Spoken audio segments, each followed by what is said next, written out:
Hi everybody, Dacob here. Welcome back to the Fashion Bunker. Today we're doing a long overdue top 5 perfumes for the month of December. Now I know I skipped November, but guess what? As I mentioned in my prior video, and I'm filming a couple of videos in one day, hence the same outfit you're going to see in several videos. So I don't know which ones I'm going to be posting first or second, but let's just say that in another video that I've posted or might post later, I'm mentioning the fact that I've been going through a couple of rough patches. So let's briefly mention this again, and kind of like a light form of depression, also end of the year blues, and thinking about what jobs to do the next year, and a lot of stuff to handle, emotional things to handle as well, family issues to handle as well. It's all heavy, and the holiday season kind of just makes everything even heavier, right? So, why was I mentioning the other video now? I have no clue what I was talking about. You see, great. Oh yeah, November. So I didn't do my top perfumes for the month of November, and I'm doing my top 5 perfumes for the month of December super late in the game because it's the end of December. But I have to say, because I was going through this rough patch, in order to feel safe, I noticed that I veered, and literally, I'm not even like selecting the top 5 that I've used in the month. I'm literally going to show you the only 5 that I really used on a daily basis, both November and December. So for the actual first time ever, it's kind of like my top 5 for 2 months, really. Yes, maybe there have been 2 or 3 days in this whole 2-month spectrum where I have betwixt and in between the 5 that I'm going to mention now, that I have maybe sprinkled in a spritz or 2 of another one. But these 5 have been literally in rotation on a daily basis. And I've been asking myself why. And I've also come to the conclusion that maybe I'm just saying this now because after 2 months, this has been my top. I feel like these 5, and I know this is going to sound crazy after you see which ones they are, I have the feeling that these 5 are the ultimate 5 perfumes ever. I know when you say something like that, it sounds super over the top and exaggerated and dramatic, and I'm probably going to change my mind in a month, but through my psychological processes and all the stuff I've been going through, I felt that these 5 delivered to me the most substance in terms of they sustained me, they gave me a sort of backup, they made me feel safe in certain ways. And you're going to see they fluctuate. They're all over the place in terms of how they smell, which perfumes they are, from which periods they come from, and especially how different they smell from one another. And yet together, and I'm not saying together combined, sprayed on top of each other, but throughout the day, smelling them, they really create a very intricate pattern, and they really connect and unite so well. They strengthen your inner core, if you may. So let's get straight to it. After so many minutes. Of course, Chanel number 5, but it's the Eau de Parfum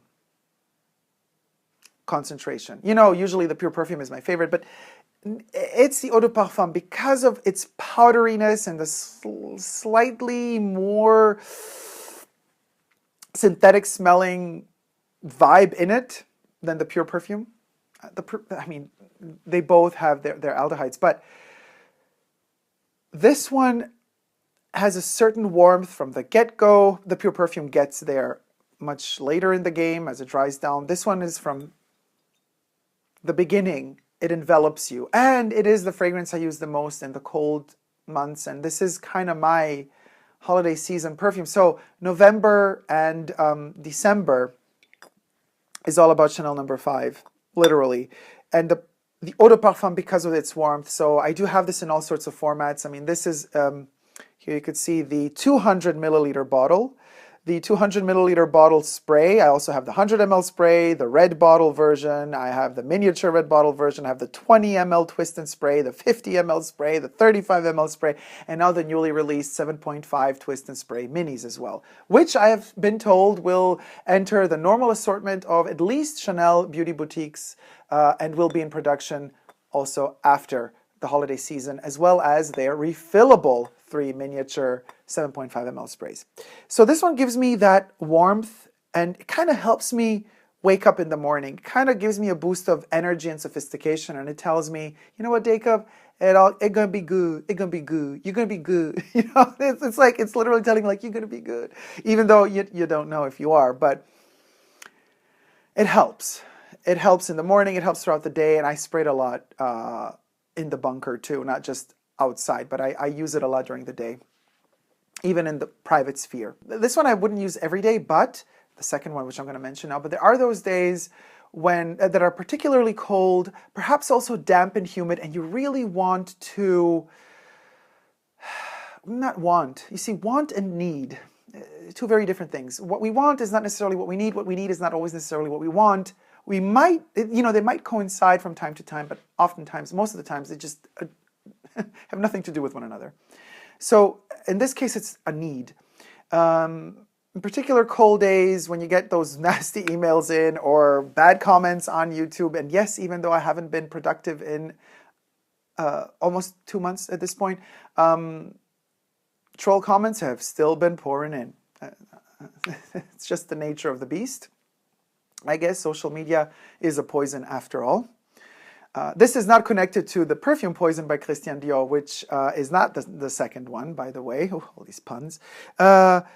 But if the weather is cold and there's a particularly heavy feeling on the soul and on the heart in that particular day, then I really need my Shalimar SOUFFLE de Parfum. So you could check out the review of this one. I mean, I could put a card up above, a link to it. The review of Shalimar SOUFFLE de Parfum, which, by the way, doesn't mean soufflé. This is not food. It's soufflé is more like a whisper or a breath, a wisp of the perfume. That's what it actually means. It has nothing to do with the edible soufflé, but I go into detail about that in my review. Nobody does vanilla like Guerlain. Nobody. And the dried out vanilla of Shalimar is intense. Souffle de Parfum is more soft, delicate. It's a cocoon of warmth, not too warm. It's not heat. We're not in heat. We are just in a cozy cocoon, warm, special, special place. And this one doesn't question whether or not you're going to be okay. This one tells you you're okay. It's not you're going to be okay. It tells you you are okay. It really gives you a boost. It gives you that sort of boost. You can overdo it though. If you overspray this one, you could kind of vanillify yourself to a point of obnoxiousness where it's never obnoxious to others. This one is, which annoys me quite a bit because I know I communicate through social media, but when I am out and about, I am shy no matter what I'm wearing. I'm wearing Vivienne Westwood today, very colorful. You would think I was so approachable, but I am shy. So I'm not the type of person who likes when a fragrance is too much of a crowd pleaser in terms of compliment getter.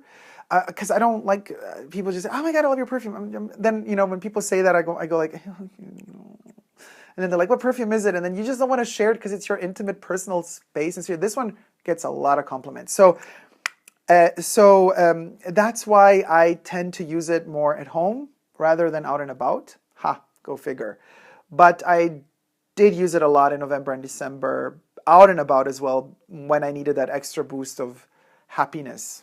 Yeah, I think happiness is a good word or adjective in this case, being happy. Smelling this or smelling of this does feel like happiness in a way, if you don't overdo the vanilla. Then there are those days when I need a more fresh approach. And you see, it's totally the opposite of the Shalimar Souffle de Parfum. I need a fresh approach, a more to life, a more floral approach to life, I need a hint of a poisonous, floral, intense floral green approach to life that is aggressive in a way. Not a cocoon, rather the opposite. But funny enough, and this one works very well outdoors. It also works really well indoors, but I wear this one a lot out and about in winter. Well, it's still technically autumn. And no, actually it's not. When this video is posted, it will be already winter, I think. Depending when I post it, but yeah. No, actually, no. It is already winter. How to think of it, because I'm filming really late at night. It's way past midnight, so there you go. And it is already the first day of winter, officially. And when I'm filming, another note, it is the longest night and the shortest day of the year. So, spooky energies out and about. It's almost as if Halloween were back all over again. Well, for me, it's Halloween every day. Anyway, when I need that aggressive approach to life with the green, poisonous smell, I go for gardenia. And I go in particular for, and this is one of those rare instances where the Les Exclusives really work very well as an eau de parfum, because you know I prefer my Les Exclusives as eau de toilette. The gardenia Les Exclusives is, in my opinion, way better. One of those rare Les Exclusives that are way better in the eau de parfum concentration than they are in the eau de toilette concentration.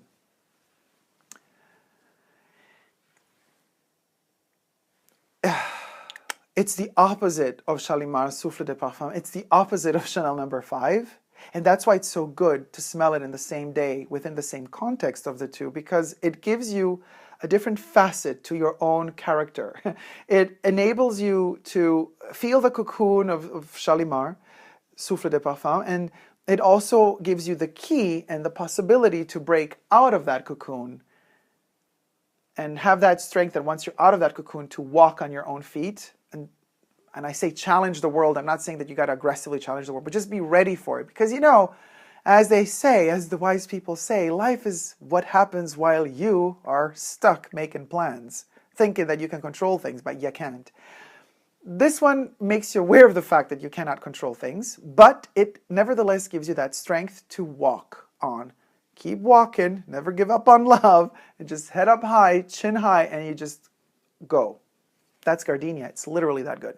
There is another fragrance, and this is really a shocker. There are those days when you do wake up and you feel vulnerable, and you don't want the world to really, and life around you to attack you too much, so you look for your comfort smells. But then there are also those days when you're a little bit of a sadist. No, a masochist, and not a sadist. Well, there are those days when you're a sadist too, but a masochist, right? So you want a certain type of pain. You kind of challenge the world in a way as if you're saying, okay, I am in a vulnerable spot. Bring it on. Fine. You want to shower the SHIT all over me life? Be my freaking guest. I am done. I cannot handle anymore hiding, trying to avoid, you know, boom, boom, boom, all the situations and bad things that come to me. Here I am, naked, ready, just vomit all over me life, right? And that's where, yeah, I know, I can't believe I'm saying this, but that's where SAUVAGE comes into play, the douchebag. Now, I have purchased the pure perfume. I do have the eau de toilette. I couldn't decide which one of the two. So I actually, for the past 2 months, I've been using both. This is the eau de toilette. And here we have the parfum. Now, the parfum is the only concentration I haven't reviewed yet. This is like a fingerprint magnet. I have reviewed the eau de parfum. I have reviewed the eau de toilette. You could check out those reviews on my YouTube channel. The parfum is relatively new in my collection, been in my collection since October, so I have to review this one still, and I'm juggling between both. There are those days when the eau de toilette is better for me because it literally delivers the aggressive punch of the ambroxan in the top notes that just, it's such a douchebag fragrance, literally, and when you wear it, you kind of turn into that douchebag a little bit yourself. So you're more like, okay, fine, you know. Danny DeVito? Why Danny DeVito? Robert De Niro. Danny DeVito and Robert De Niro have nothing to do with each other. Robert De Niro in a taxi driver, you're talking to me? You're talking to me, and you just go for it? That's kind of, you turn into that when you're wearing Sauvage Eau de Toilette. When you're wearing the pure perfume, you're still like, yeah, what you want, you know? But with a bit more sophistication. I'm not so happy with the dry down with this one, but the opening is really good. I'm not going to get into the review right now, but it has a more sophisticated powdery tone to it, which creates this kind of ambivalence. It's a very unisex fragrance. Love it. I mean, all fragrances are unisex, but this one in particular, for the girls out there that might be thinking, oh, Sauvage is such a male, every second man on the street is smelling of it. Well, try it for yourself, the pure perfume. You might be surprised. Anyway, that's kind of my douchey touch to, you see, but it's very, very different from Chanel No. 5, from Shalimar Souffle de Parfum. It's also very different from Gardenia. And yet together, when you go through the process of these highs and lows and these kind of emotional roller coaster rides throughout the day, they blend in very well with one another, all of them. And how do we end the day? My fifth fragrance, these two I count as one because it is the same fragrance in two different concentrations, and I kind of balance between the two, and I explain the reasons why. The fifth fragrance, oh, I've been using, to be honest with you, the most of all these since November. FRACAS. I literally, the 100 milliliter bottle is almost empty. There's something about this one that I managed to unlock inside my soul, smell-wise, interpretation-wise. Like it's as if a key inside of this just like unlocked, triggered something. I mean, I've been wearing it for a long time, and I've been smelling it for a long time, but I could never quite grab. You could check out the review of this one on my YouTube channel as well. But only now, this November and December, I have managed to unlock another emotion inside of me to connect it to this fragrance, because this fragrance is hard to wear. There are moments where it just doesn't work. It turns aggressive on you. It's almost self-destructive on my skin. And yet, in these past 2 months, it has never been self-destructive. It has become a buttery, deep, buttery, moist, resinousy, red, fading into purple and amber tones with milky tuberose hints type of concoction that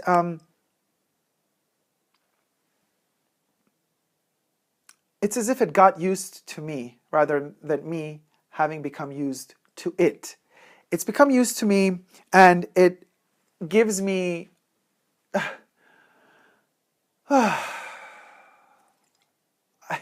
okay, I didn't plan this. I exhaled in relief. It gives me relief. It relieves stress and tension for me in this period of the year. Especially in the evening, but I use it during the day a lot as well, outside, and it's a killer because people literally walk away from me. And that protects me too, because I love using fragrances not as form of attraction, but rather as form of pushing people away, so that it's like a protection shield for me, fragrance. I know all brands market their fragrances as, oh, if you wear this, you're going to be attractive. And I would invent a perfume. I would love to create a perfume that deflects rather than attracts, you know. Yeah, it's counterproductive. Well, reverse psychology, why not? Marketing-wise, I'm sure you could do a lot with it. Anyway, FRACAS does the trick. It attracts me back to myself, while at the same time it deflects the outside world. It's perfect. I know it's about being a little bit in denial about what is going on around you, but the other fragrances are there to kind of help me go throughout the day, living my life. And FRACAS is the one that kind of allows me to go back into the dream world again. And it allows me to go back into a place where I can reset and regenerate, recuperate my energies and batteries for the next day that's coming, whether you want it or not, because as we said before, life is what happens while you is making plans. All right, guys, this was my top 5 perfumes for the months of November and December 2019. Thank you all for watching. I hope you've liked this video. Tell me what your favorites are or were, since it's 2 months. And share those thoughts with us in the comment section down below. Other than that, I hope to see you all very soon. Check out my Instagram, Super Dacob all spelled together, as well as, if you haven't, a Patreon. Thank you so much to my patrons who have been so patient and waiting on me.